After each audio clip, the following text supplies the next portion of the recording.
General Hospital spoiler revealed that Anna had always believed that the most dangerous moments in her life were the ones where she knew exactly what she was facing. Fear, violence, interrogation, even death. Those were things she had trained for. Things she could recognize instantly like old scars. What unnerved her more were the moments that unfolded quietly, slowly, under the surface, taking root inside her like an ache she couldn't name. That was what captivity in Windermere had become, not a prison of stone and steel, but a psychological vice, something that pressed deeper each day she spent under Pascal's silent watch. And yet, the moment she discovered the gun Valentine had hidden for her light, compact, cleverly tucked inside the lining of clothing he'd arranged to be returned to her, under a fabricated administrative excuse, everything inside her snapped into focus. It was as if the world she remembered, the world of reflexes and instincts, rose like a shadow behind her spine, breathing life into the warrior she had not had the strength to summon in days. Valentine knew her too well. He knew she would pretend to break, pretend to bend, pretend to be defeated until the exact moment the game shifted in her favor. And he had given her the one tool she needed to make that shift possible. The gun had weight but not heaviness. It was the kind of weapon designed for close quarters combat, concealed operations, and the kind of escape attempt that did not rely on force alone, but timing. Anna held it in her hand the night she found it, sitting in the darkness of her cell, the thin light from the hallway falling across the barrel like a silent promise. She had felt an old self rise inside her, steady, calculating, dangerous, and she realized that even after all these years, all the betrayals, all the losses, she remained a creature built for survival. In a strange way, Pascal had contributed to that awakening. He had been tasked not only with controlling her movements, but with undermining her mental stability. He timed her meals irregularly, withheld water just long enough for her lips to crack, slipped subtle provocations into the books he brought her, and maintained a presence that was emotionless enough to be unsettling. Pascal believed that by limiting her sensory stimulation, confusing her perception of time, and making her dependent on his routines, Anna would eventually surrender any impulse toward rebellion. It was the kind of method someone like Jen Sidwell favored, psychological erosion rather than violence. But Pascal had made one critical miscalculation. Anna Devane did not erode. She sharpened.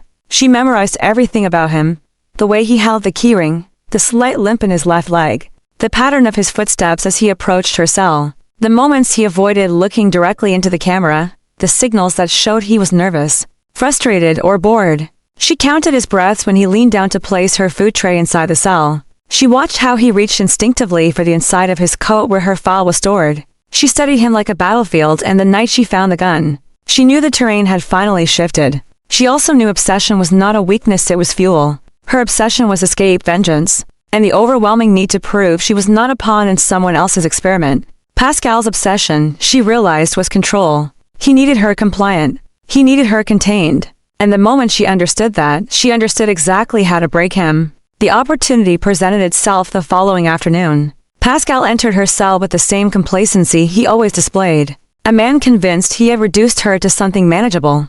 But Anna was standing differently this time, angled slightly away from him, body tense, right hand close to the lining of her jacket where the gun lay hidden. He didn't notice at first. He was to focus on his routine, on the illusion of power he believed he held. When he reached for the chair to set down her meal, Anna moved. She lunged before he could react, her hand closing around the gun with such speed that Pascal's eyes widened in disbelief. Before fear even had time to surface, they crashed into each other, his elbow slamming into her ribs, her shoulder hitting the edge of the metal bunk. Pascal clawed at her wrist, trying to force her hand away from the weapon, but she twisted out of his grip with a strength he didn't expect. His shock worked against him. He hadn't believed she had the will or the energy left to fight. That mistake cost him everything. Their struggle became a violent dance in the cramped room, bodies slamming into walls, the clatter of metal echoing against stone, the breathless grunts of two people trapped in a battle that neither could afford to lose. Pascal's face contorted with desperation as he realized that if Anna got control of the gun, he would not leave the room alive. He reached for her throat, but she ducked under his arm, slamming her shoulder into his chest to push him back. They grappled for the weapon, hands sliding across the cold steel, fingers locking and unlocking in frantic patterns. Pascal was heavier, stronger, and raw muscle, but Anna's skill, timing, and rage tipped the scales. Her rage wasn't loud. It wasn't explosive. It was cold and precise, built from years of captivity, betrayal, and the creeping fear that her legacy might be erased by men who believed they understood her. That emotion sharpened her senses, made her movements faster, made her pulse steady instead of frantic. When Pascal threw her against the wall, She used the momentum to twist around him, dragging the gun down between them as she slammed her knee into his stomach. The gun slipped from his grip and skidded across the floor. They both dove for it, but Anna was quicker. Her fingers closed around the weapon first. She turned, breathless, trembling not from fear but adrenaline, and raised the gun. Pascal froze where he knelt on the floor. His chest heaved. His eyes darted to the cameras as if hoping anyone would intervene. But Anna noticed a small red light above the door flicker just slightly, the way it flickered whenever the surveillance feed was being redirected. Valentine had thought of everything. She aimed the weapon at Pascal, her gaze unblinking, while he slowly lifted his hands, the illusion of control cracking like glass around him. The moment stretched. Her finger rested lightly on the trigger. She knew she could kill him. Part of her wanted to. But killing Pascal wasn't the escape, it was only the beginning. She stepped back, keeping the gun trained on him, and forced him to rise to his feet. She moved him toward the door, positioned him where she needed him, then used his trembling hand to place the key into the lock. When the door released with a soft mechanical click, it was as if the entire fortress shifted its weight. Anna Devane was no longer a prisoner. But freedom was not immediate. Freedom was a hallway full of unknown threats, timed patrols, hidden alarms, and the three men who orchestrated this nightmare. As she stepped into the corridor, she felt the air change. It was cooler, more open, but heavy with an invisible presence. She could almost sense at the edges of her perception. She knew Pascal wouldn't chase her. He was too terrified of what Sidwell would do if he failed, too shaken by the realization that he had been outplayed. But others would. Anna's boots barely made a sound as she moved through the dim hallway, weapon held close to her body, every nerve sharpened to a razor's edge. She knew Brennan might already be searching for her. She knew Sidwell might be watching from a hidden room. And she knew more ominously that the shadow lurking behind all of this might be someone who had haunted her for years. Her escape wasn't just survival.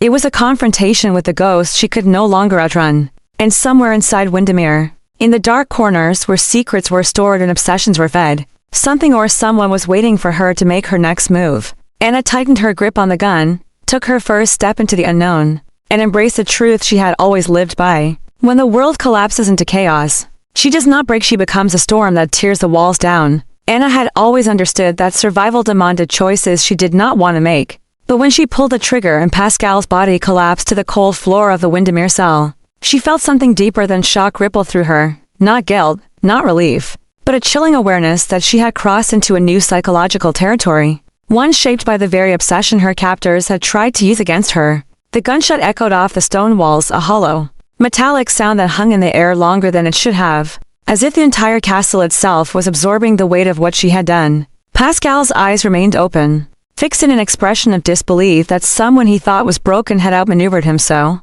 completely.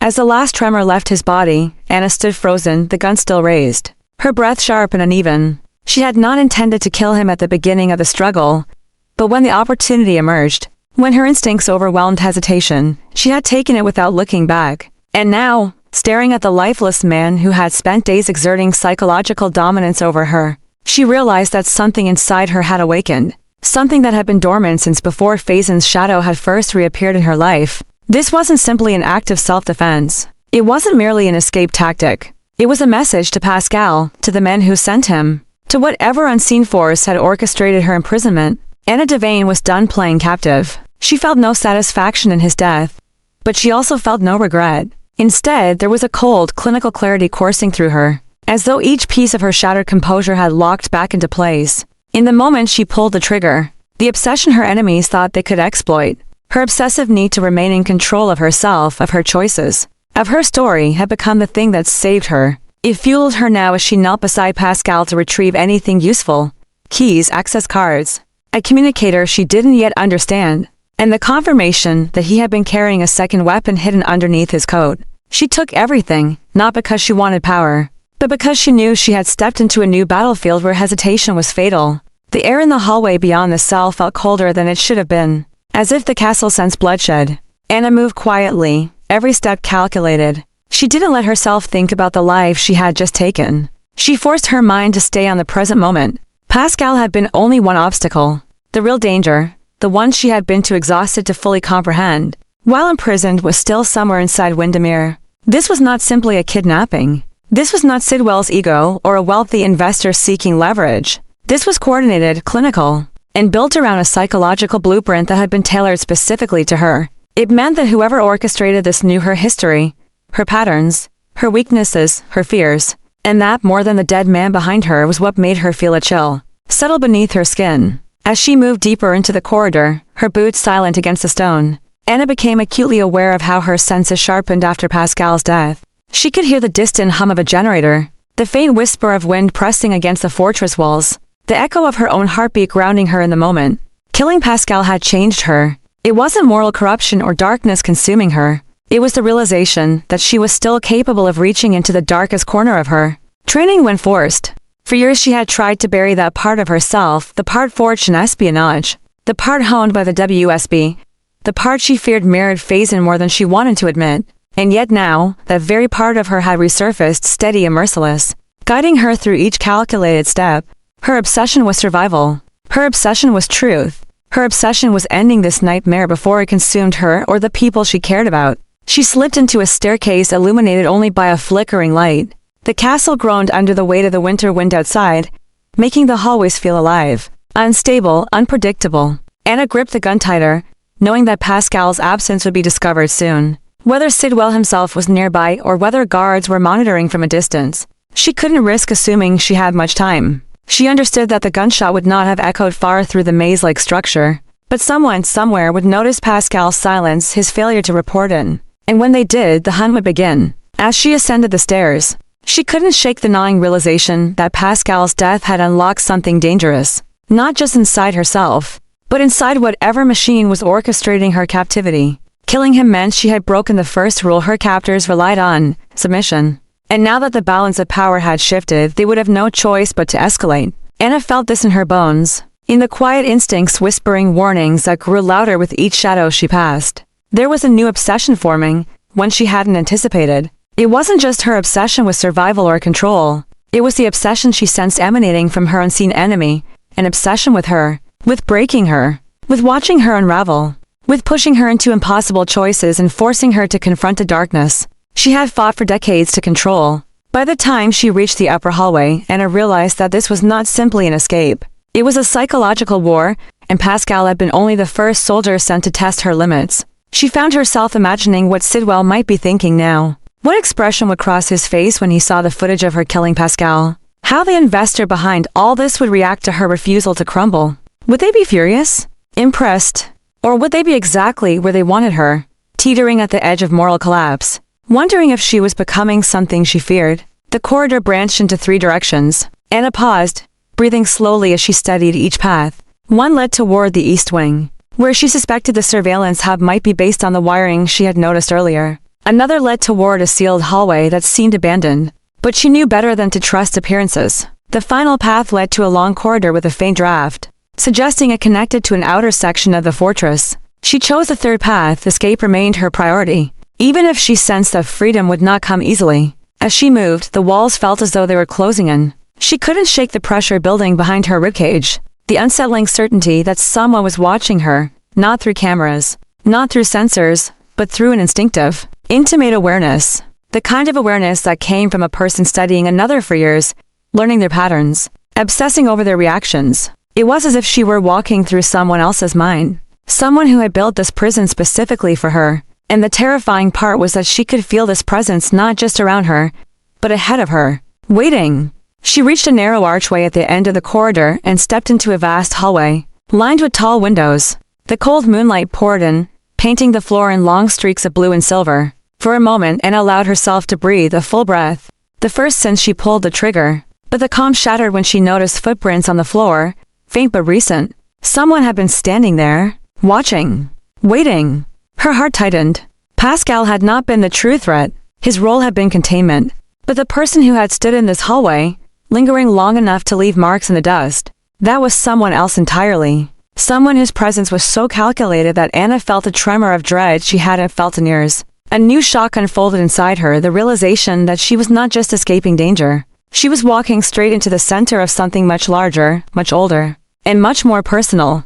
Killing Pascal had freed her body, but it had also triggered the next stage of a plan designed around her deepest vulnerabilities. She understood now that the true mastermind wanted her alive, terrified and pushed to her limits. Anna tightened her grip on the gun again, her pulse steadying. She had faced monsters before. She had buried ghosts and survived obsessions that nearly broke her. If someone wanted to test the limits of her resilience, they had chosen the wrong woman. The game had changed. The danger had evolved, and Anna Devane was no longer running. She was hunting. Valentin's death was not immediate, nor was it quiet. It was a collapse that unfolded like the unraveling of a life. Anna had never allowed herself to depend on, but had always, in some unspoken way, trusted with the part of her soul she rarely acknowledged. It happened in the pitch-black chaos of Windermere's West Wing, where shadows stretched long across the cold stone walls, and every gust of winter wind felt like a warning. Anna had almost reached the outer corridor when the first explosion shook the floor beneath her, followed by the echo of gunfire.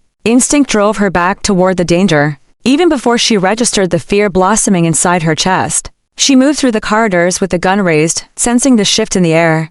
The way the castle seemed to groan under a violence it had not witnessed in years.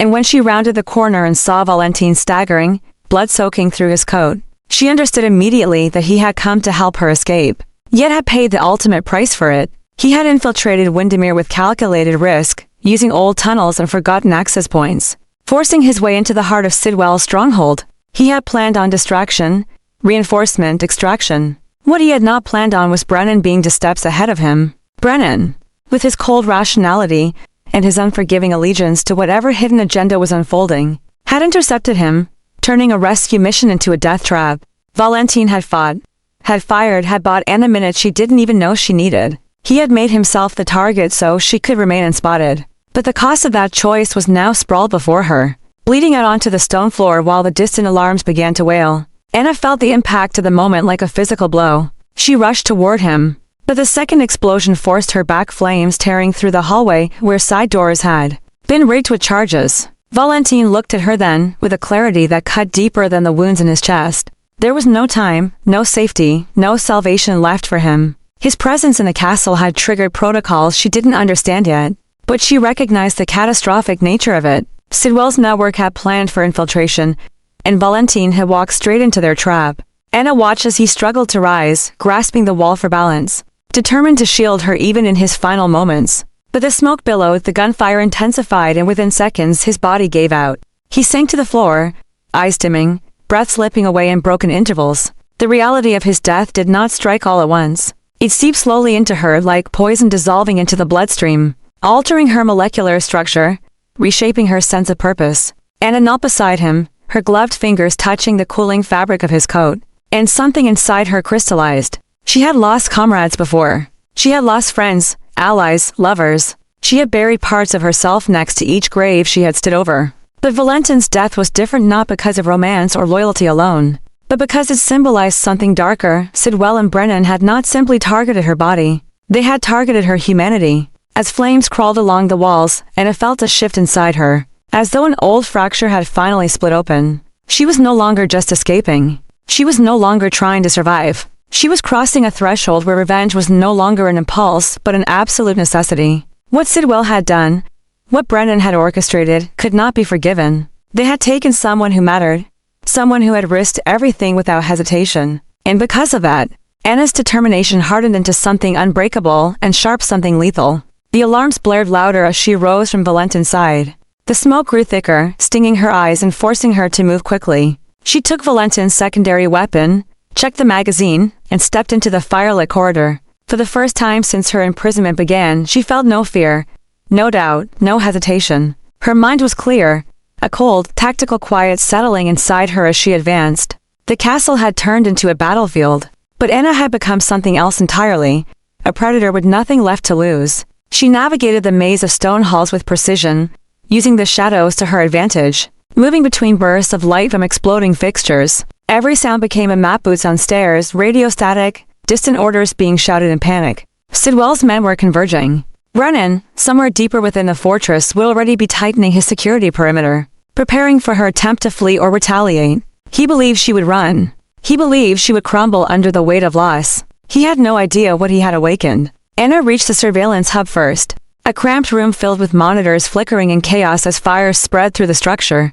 Bodies lay on the floor, dispatched quickly, likely by Valentin before he was cornered. Anna stepped over them, not out of disrespect, but because she could not allow herself to feel anything yet. Her emotion was a storm she would unleash later after she destroyed everything Sidwell and Brennan had built. She studied the monitors, searching for movement patterns, tracking guard deployment, identifying the safest paths toward the west exit. Instead, she found something else, something worse. A feed showing Brennan standing before a bank of screens in a separate control room, watching her through a live camera, not with shock, not with panic, but with fascination. As if this moment, this unfolding tragedy was something he had wanted to witness, something he had orchestrated so he could see what she would become when pushed to her limits. Anna felt her heart clench, not from grief, but from rage so potent it made her vision sharpen. Brennan stood there with his hands clasped behind his back, his expression unreadable, calculating. Sidwell, somewhere nearby, would be analyzing the situation as well, deciding whether to escalate or retreat. They were scientists studying a weapon of their own creation, convinced that Anna's transformation into something ruthless would benefit them. They thought they owned her. They thought this pain was a tool. They were wrong. She grabbed a data drive from the console footage, coordinates, communication logs, everything she could gather, and slipped it into her jacket. She turned off the main power grid to create confusion. Alarms cut out, lights died, and a deep darkness fell across the fortress. This was no longer their battlefield. It was hers. As she stepped back into the hallway, she felt the wind rushing in from a shattered window. Snow and ash swirled together, bringing in the night's bitter cold. Valentin's death had not broken her. It had reforged her. She moved with purpose, every step echoing with the promise of retribution. Sidwell would fall. Brennan would fall. Anyone connected to their network would fall. This was not justice. This was not duty.